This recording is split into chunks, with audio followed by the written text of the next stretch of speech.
again, now we have to worry about getting there, carbing up.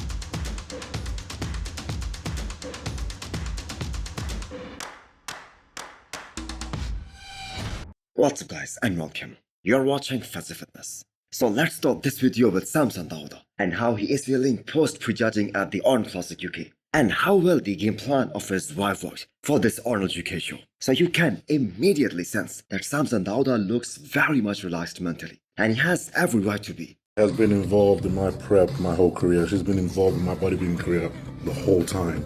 And once again, we did it for Prague, we did it for Romania last year. We saw the result with that, and now we did it again this one, and you've seen how much improvement we made in such a short time because of her taking the rail. So I just want to take this minute to say, man, thank you, man. Thank you to her, and she's just unbelievable. She really is unbelievable. And you guys will see now firsthand why I've always had so much confidence in her and what she's able to do. She's something. She's something else, honestly. So guys, Him and his wife had just 2 more weeks to figure out a plan. And don't forget, Samson Dauda at one point almost announced that he is gonna pull out of the show. And the reason was he wasn't feeling well. So recovering from all that, all the way to what we saw from him yesterday at the Arnold UK stage, where he was so much better compared to what we saw from him at Arnold Ohio stage. And he's definitely a lot better. And some people even think that he might edge out Hadi Choopan for the win here. athletes struggle to hold it together. Most coaches start to fold and they fold under that pressure. No, this is not what we discussed. This is what we're going to be doing. And stick to their guns regardless of all the noise and all the hearsay. To stick to their guns and say, no, we don't need to hear about that. This is how we said we're going to do this, and how we're going to run this prep, and how we're going to run this peak week. And stayed exactly to that, even when all the noise got louder and louder and louder. It's a tell of someone's character, man. So that is truly an incredible achievement. So this isn't the first time his wife has coached him, so it is going to be interesting to see what kind of changes he makes in the next 24 hours. And how will those changes translate on the stage? So Samson Dauda will be so proud of the fact that they actually brought a fight here, unlike Arnold Ohio, which was a slam dunk by Hadi Choopan. So this performance will definitely give Samson a big confidence boost, especially going into this year's Mr. Olympia, that they can actually close that conditioning gap between themselves and Hadi Choopan and Derek, and they can be Mr. Olympia title contender. Give props to her for doing a great job, and props to you guys for all your messages. It helped us through when I said she was going to prep me for this show. Obviously we got a lot of flack and a lot of kicking for that, but a lot of your messages and a lot of positivity came from you guys. You've watched our YouTube videos, you followed us for years. You're like, man, right. Now, if we talk about Hadi Choopan, he was definitely on, there is no doubt about that. Hadi was just as shredded as he was at the Arnold Ohio. But this peak wasn't as good, because he looked a little bit on the flat side. And if you guys go watch Hadi Ward's latest YouTube video, you will get an explanation on why Hadi wasn't as good as he was in Ohio. So the stress of not getting the visa throughout the final peak week, plus the last minute travel made it very difficult to manipulate all these factors, that too in such a short window. And that is why Hadi wasn't at his absolute best. Carbing up, drying out, all in a very, very short window that, like I said, if everything was all handled perfectly, then we would have left for the UK on Monday. Now, I do have a feeling after getting some good night's sleep, Hadi Choopan will show up way more improved for the finals tonight. We all know Hadi Ward has been famous for bringing his athletes a lot better at the finals of the show. Now, all that being said, I still think that Hadi Choopan was still leading after the prejudging. He was winning in most of the shots, and that is why I think he's gonna pull off another win tonight. What a year it is turning out to be for Wesley Vissers.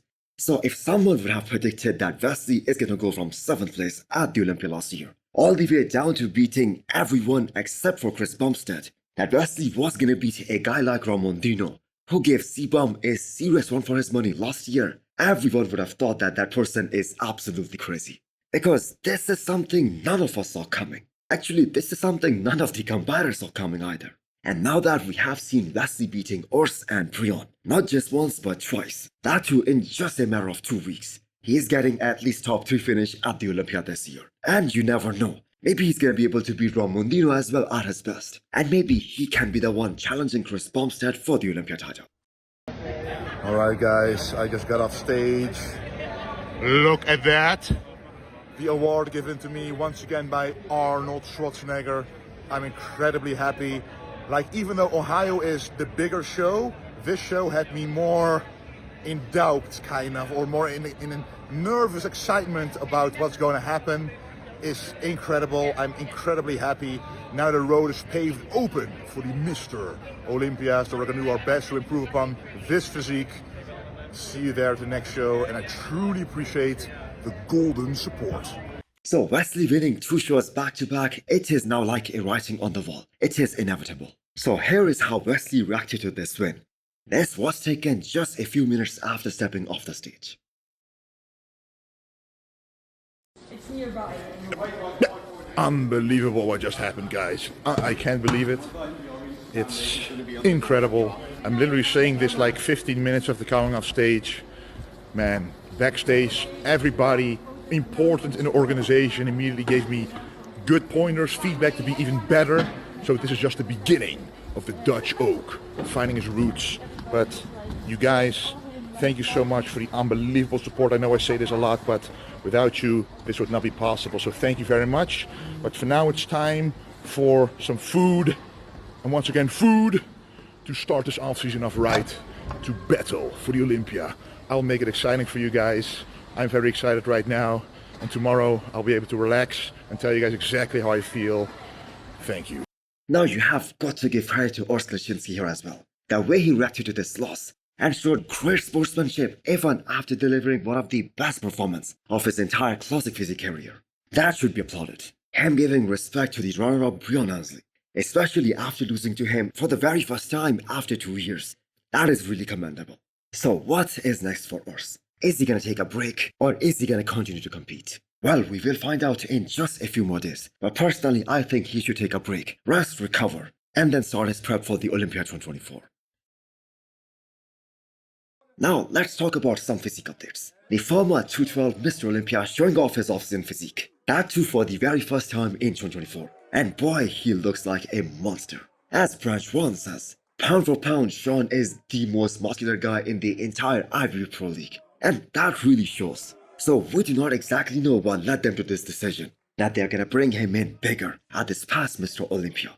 Especially after what we saw at the Arnold Classic 2023. Because that did not really do him any good.